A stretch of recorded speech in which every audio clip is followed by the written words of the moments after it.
Hello,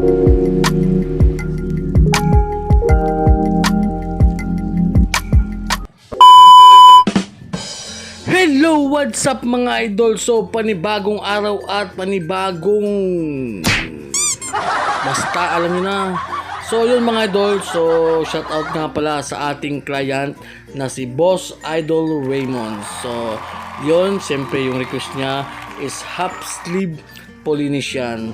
So, siyempre may sinend siya sa akin na design. Siyempre, sabi ko sa kanya, hindi natin to gagayahin. So, gagawa tayo ng ating sariling forma ng Polynesian. Kasi, alam naman natin mga idol, yung Polynesian is isang ano lang yan. Pero, depende na yan sa mga pasikot-sikot at saka kung paano ito pinagsama-sama. Basta, yun na yun.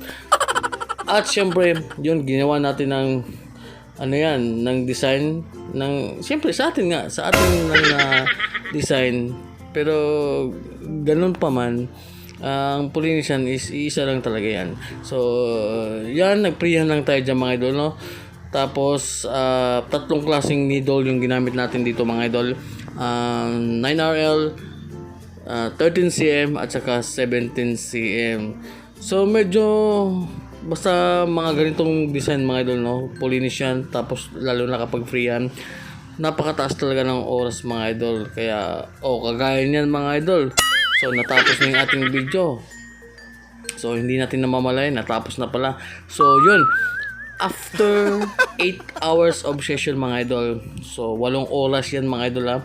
So yan yung ating natapos na design. So half sleeve freehand Polynesian tattoo. So sa ating lang yan mga idol, sa ating kaisipan at karamdaman at